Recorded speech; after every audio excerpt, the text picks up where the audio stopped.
Բարև ձեզ հարգելի հեռուստադիտողներ։ Հայոց արքայի մասին մեր հաղորդումը սկսեմ մեր պատմահայր Մովսես Խոյնացու հետևյալ հակիրճ գնահատականով։ Արտաշեսից ժամանակ մեր հայոց աշխարհում անմշակ հող չէր մնացել, ոչ լեռնային եւ ոչ դաշտային, այնքան էր շենացել երկիրը։ Հայորդիներ հաղորդաշարի այսօրվա հաղորդումը նվիրված է մեծ հայքի արքա Արտաշես առաջի բարեպաշտին։ Մեր հաղորդման հյուրերն են Երևանի Պետական Համալսարանի Սփյուռքագիտության ամբիոնի վարիչ պատմագիտության դոկտոր Արման Եղիազարյանը եւ Խաչատուր Աբովյանի անվան Հայկական Պետական Մանկավարժական Համալսարանի դասախոս պատմագիտության տեխնացու Ավետիս Հարությունյանը։ Բարի գալուս հարգելի բարեկամներ, շնորհակալություն հրավերել ընդունելու համար։ Պարոն Եղիազարյան, համոզված եմ, որ ամենևին էլ չափազանցություն չի լինի, որ լինելով հայեր մեր հայրենակցին համարենք հին աշխարհի կամ հին արևելքի ամենից ականավոր եւ հայտնի ռազմաքաղաքական գործիչներից մեկը, ով ունեցել է նաեւ այն ժամանակներում տարածաշրջանի կտրվածքով մեծ հեղինակություն եւ նրա օրոք մեծ հայքը մեր երկիրը դարձել է առաջավոր Ասիայի կամ մերձավոր արևելքի ազդեցիկ պետություններից մեկը եւ ինչ խոսք կարեւոր աշխարհաքաղաքական դերակատարություն ունեցել նշածս տարածաշրջանում։ Անխոս կարելի է այդպես բնութագրել Արտաշես առաջինի դարաշրջանը մեր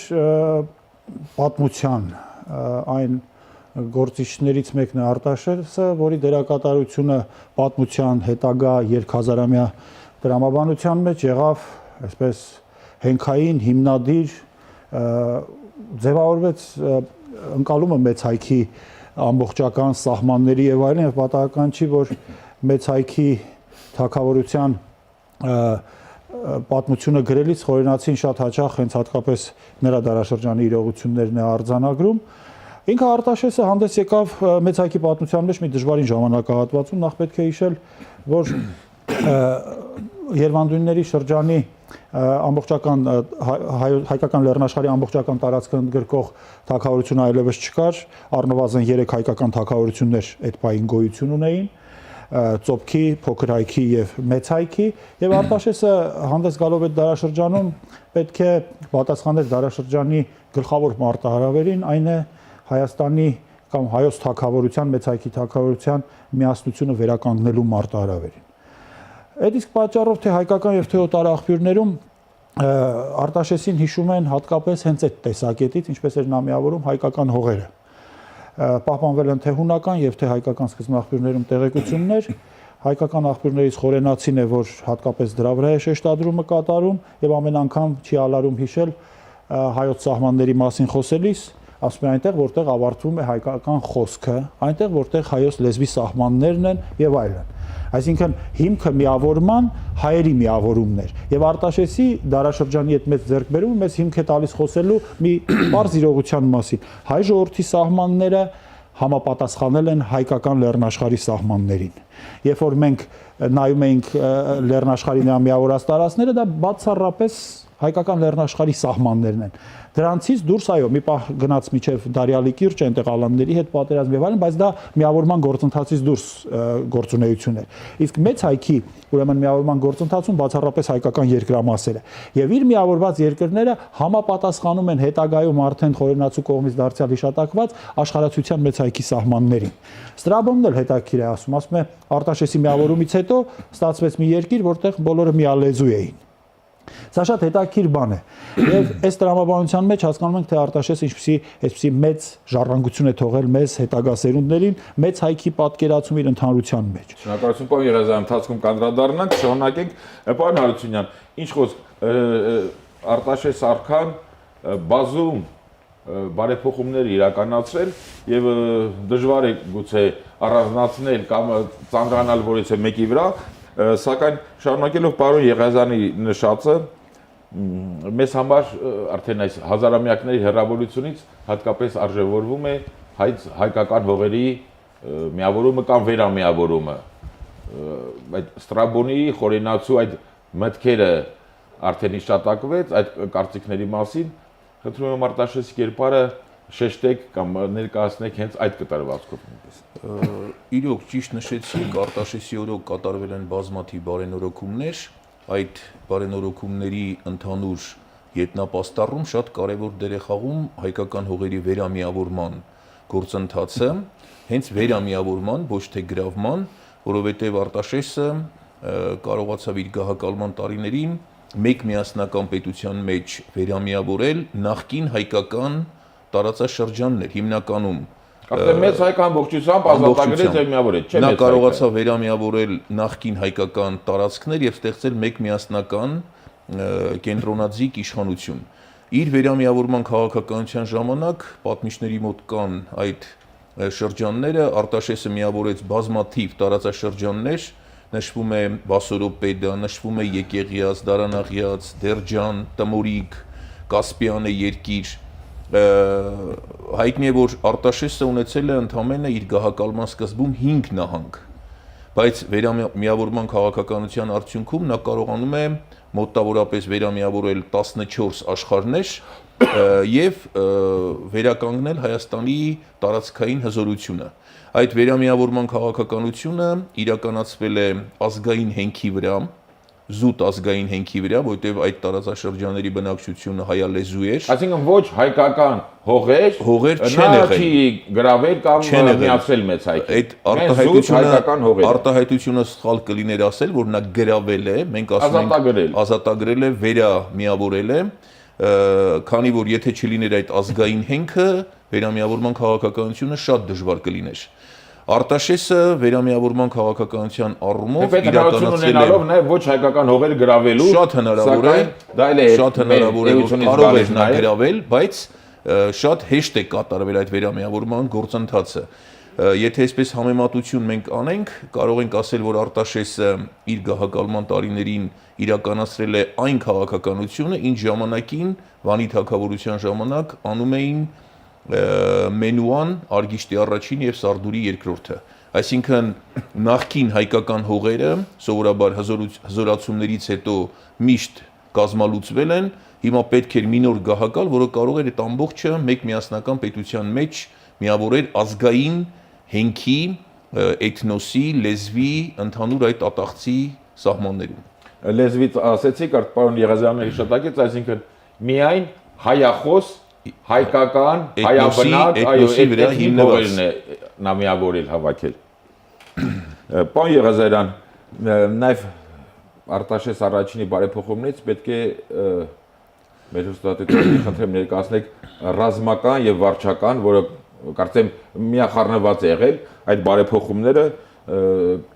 պարզ է, որ կանոնավոր հզոր բանակ է ստեղծել, կարծեմ 4 բդեշխություն, թե զորավարություն եւ երկիրը վարչական ու ռազմական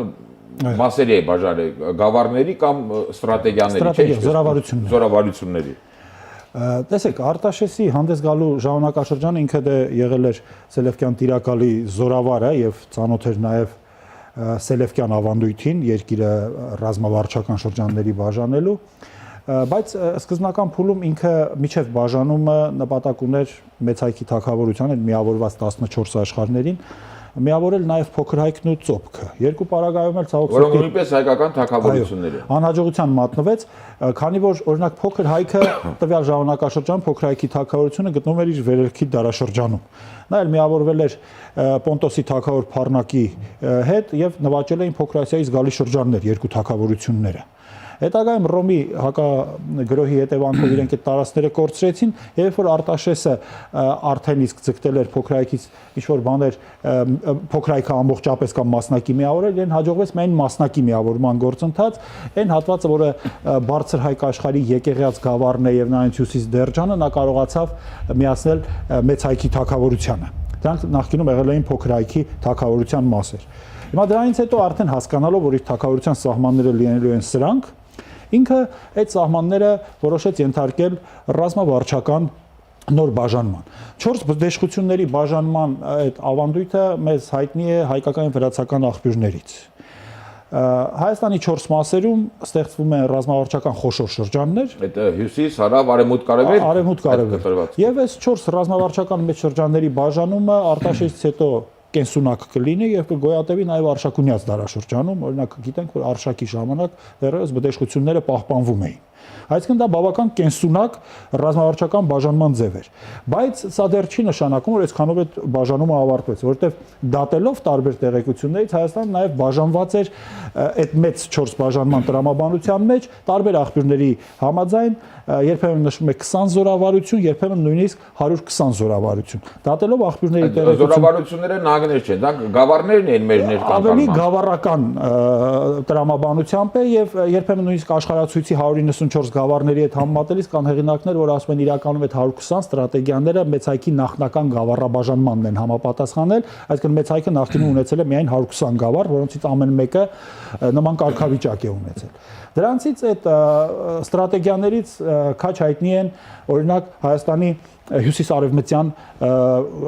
կողմնակալությունը, մենք ասում ենք կողմնակալություն, շատ հայտնի էր Արցախի ուղղությամբ ուտիքի հյուսիսում գտնվող կողմնակալությունը, այնտեղ ասում եմ որտեղ ավարտվում էր հայերեն խոսքը,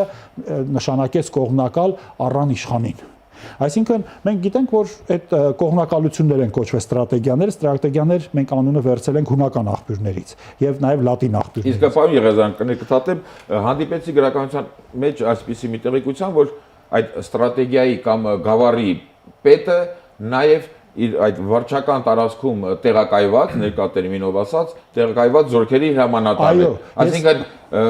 պետական վարչական ղեկավարը միաժամանակ նաև ռազմական կամ զինված ուժերի տվյալ տարածաշրջանի ղեկավարն էր։ Հիմա ես ձեզ ասեմ, դա էլ է հետաքրքիր բարեփոխում։ Ինչպես է իրավիճակը։ Ռազմական բուրգը երկրի ղեկավարվում էր մի պաշտոնյայի կողմից, որը դատելով հետագայի տրամաբանությունից պետք է կոչվի սպարապետ կամ զորավար։ Արտաշեսի ժամանակ դա Բագրատունի իշխանն էր, Սմբատը, որը երբ որ մեծ հայքին վտանգ էր սպառնում, գրավեց Վիրքը։ Վրաստանը։ Այո, այնտեղ խնդիրներ եղան, ապստամբություն եւ այլն։ Բայց այն թևը, որ ես ասացի հյուսիսարևմտյան կողմնակալությունում իշխում էր ասպետ Բագրատունին։ Հետագայում այդ հատվածի մի փոքր մասը կկոչվի ասպետունիկ այդ ասպետի անունից։ Ասպետ կնշանակի պարզ տարածքի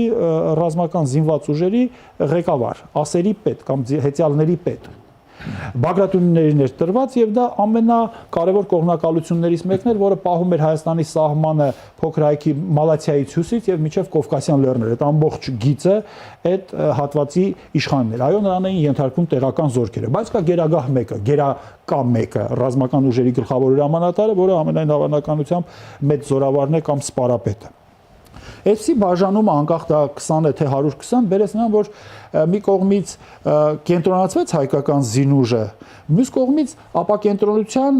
շատ ղեկավարելի չափանիշներ ներդրվեցին հայոց պետության համակարգում։ Ի վերջո գործ ունենք մոտ 320-350 հազար քառակուսի կիլոմետրանոց տարածքի հետ։ Դրանով կարծեմ զորակոչի հարցը, բանակի համալրման այդ բոլոր հարցերը ջուրին կերպով լուծվում էր, չէ՞։ Մի փոքր այդ զորակոչի հետ կապված կդժվարանան պատասխանել, որովհետև ըստ էության սկզբունքներին ենք անտեղյակ, բայց գիտենք թե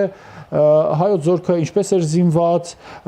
զորքի որ ստորաբաժանումներն էին շատ մարտունակ, ավելի մոբիլ եւ այլն, եւ Արտաշեսին հաջողվեց այդ ամբողջ վարչակարգը այնպես ներդնել, որ հետագա դարերում դա իր ազդեցությունը պահեց։ Արշակույնները սրբորեն պահեցին այդ ավանդույթները։ Ճիշտ է, անվանումները ստրատեգոս, զորավար եւ այլն այլևս չկան, մի փոքր այլ է, բայց բդեշխները կան նաեւ տարածքի ղեկավարները, իսկ ասպետ Բագրատունիները, ես մի օրինակի վրա ես ծանրացա, բայց կարելի է մյուս մասերով էլ խոսել, նրանք ասպետ Բագրատունիները իրենց դերը որպես ասպետներ կպահեն մինչև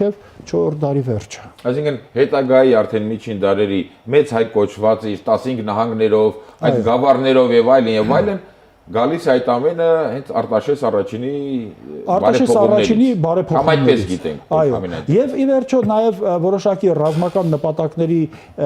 ռազմական խնդիրների լուծում էր նաև նոր մայրաքաղաքի տեղի ընտրության խնդիրը։ Նոր մայրաքաղաքին առանձին կանդրադառնա։ Տեղի ընտրությունը նաև ռազմավարական էր, այս շարքից էր, այնպիսի մի տեղ, որպեսզի լինի շատ անառիկ մայրաքաղաք, ի տարբերություն Դվինի, որը ըստ էության այնքան էլ անառիկ տարածքում չէր ստեղծվել։ Շնորհակալություն։ Պարոն Հարությունյան, Արտաշես առաջինը ժողովրդի կողմից սիրված էր եւ ինչ է կարծում այդ սիրո պատճառներից մեկը նաեւ նրա հողային բարեփոխումները չէին։ Բնականաբար մասնավոր եւ համայնական այդ հողային պատկանելիության ինչեւ այդ հարաբերությունները կարծեմ բավականին 1 տասնյակ թե ավելի շատ սահմանակարեր են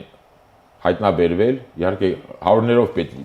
եղած։ Արտաշեսի բարենորոգումների մեջ առանձնահատուկ տեղ է գրավում հողային բարեփոխումը, որովհետեւ այս բարեփոխման արդյունքում հարթվեցին բազմաթիվ խնդիրներ։ Արտաշեսի ժամանակ Հայաստանում կար 4 տեսակի հողատարածք.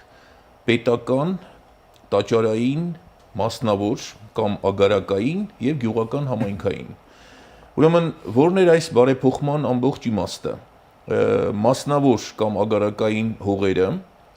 խնդիրներ ունեին գյուղական համայնքային հողատարածքների հետ։ Ավելի ճիշտ կարելի ասել հակառակը, գյուղական համայնքային հողերը խնդիր ունեին ագարակատերերի հետ։ Բանն այն էր, որ գյուղական համայնքը աստիճանաբար քայքայվում էր եւ գյուղական համայնքի բազում ներկայացուցիչներ իրենց հողերը վաճառում էին ագարակատերերին, հողատերերին եւ գնում էին քաղաք։ Առաջացել էր մի շատ այսպես վտանգավոր իրավիճակ, որտեղ գյուղական համայնքի ներկայացուցիչները համալրում էին հայոց բանակի հետևակային զորաբանակը, այսինքն զորակոչի խնդիր էր առաջացել։ Եվ Արտաշես առաջինը հասկանալով այդ ամենը, փորձեց բարենորոգման ճանապարհով համահարթեցնել գյուղական համայնքային եւ մասնավոր ագարակային այսինքն սա բարեփոխումը ոչ միայն զուտ տնտեսական խնդիրի լուծում, այլև երկրի մեծ հայտի անվտանգության պաշտպանունակության հարց։ Եվ մյուս կողմից այս բարենորոգումը նպաստեց Հայաստանի տնտեսական կյանքի կտրուկ վերելքին, պատմիչները նշում են, որ Հայաստանում անմշակ հող չկար։ Եթե այսօրվա կտրվածքով նույնիսկ նայենք, դժվար է պատկերացնել, թե ինչպես 2000 տարի առաջ Հայաստանում ղրերային հողատարածքներ չեն եղել, այսինքն բոլոր հողատարածքները մշակվել են։ Հայաստան վրա ասում ենք ավելի քան 300,000 քառակուսի կիլոմետր։ Եթե ոչ ավելի։ Այսինքն ներկայիս մեր հանրապետության առնվազն 10 անգամ, 12 անգամ մեծ տարածություն։ Այսինքն այնպիսի բարեփոխում էր, որը մեծ զարգ տվեց երկրի տնտեսական առաջընթացին։ Եվ մի կարևոր հանգամանք էլ, որ այս բարեփոխումը մեր պատմության մեջ առաջին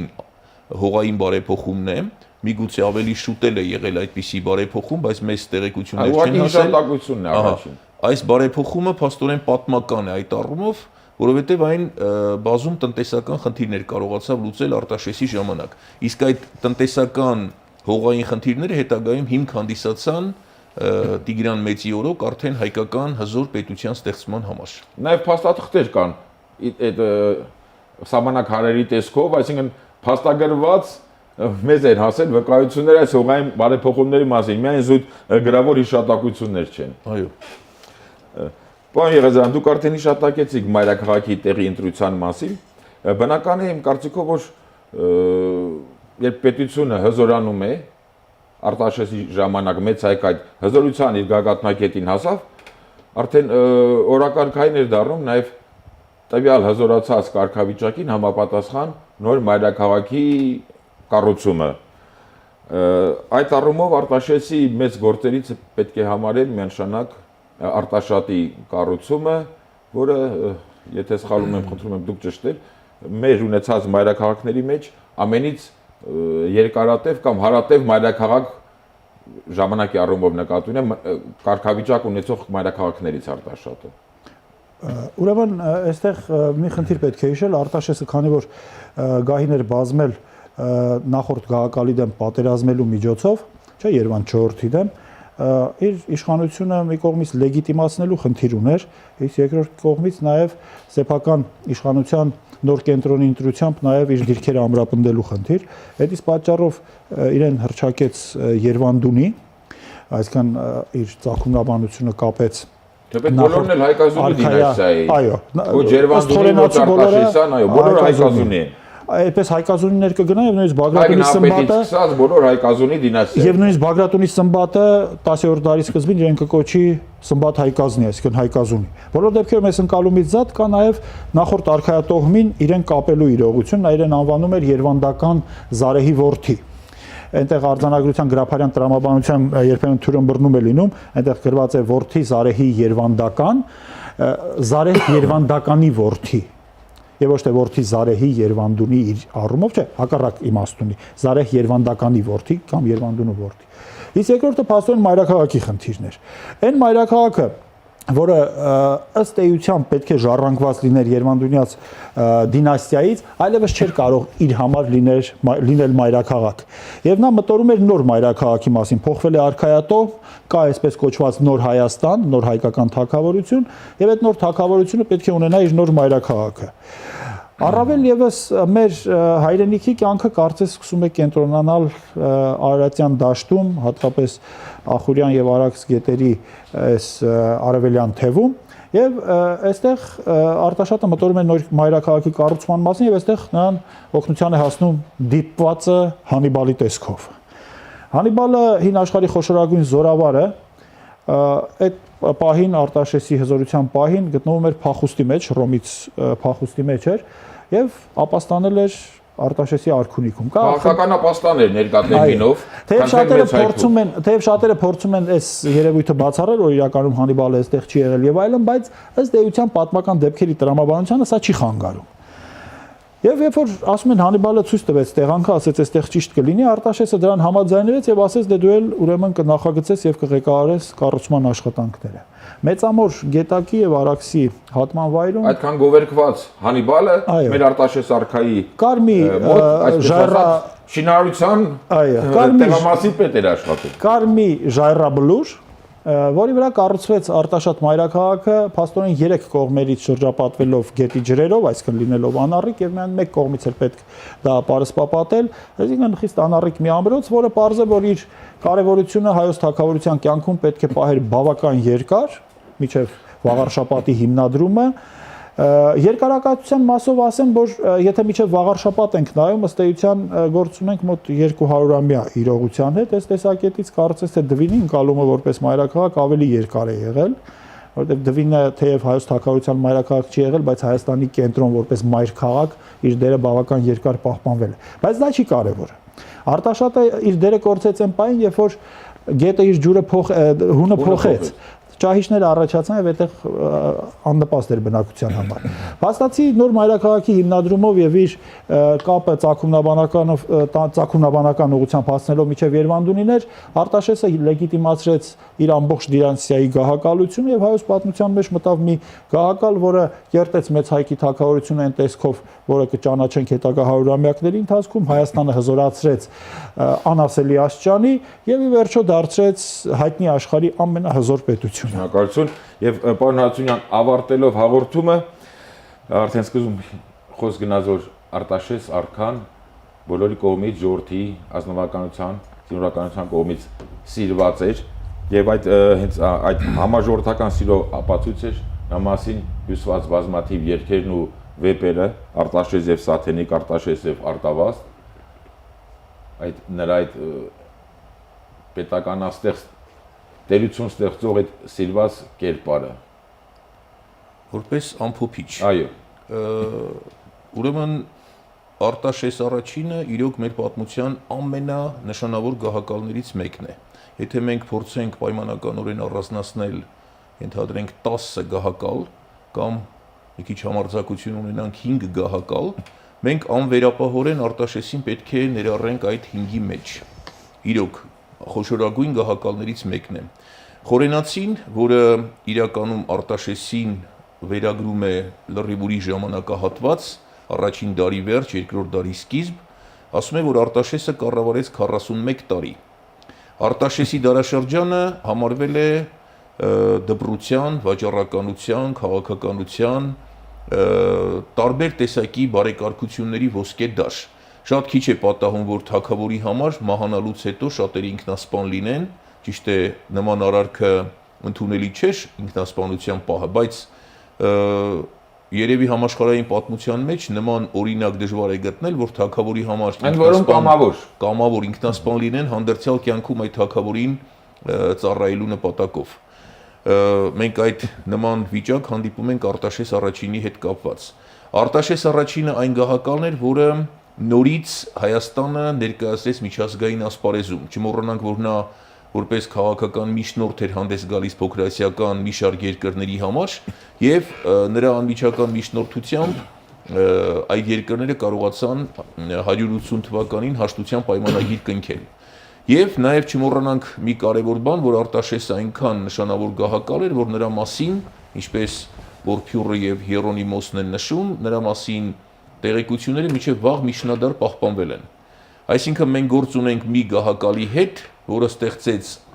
ամուր խարսխված մի հայկական կենտրոնաձիգ պետություն, որի պտուղները մենք արդեն տեսնում ենք նրա պապի Տիգրան II մեծի կառավարման Թորան, այո։ Թորան,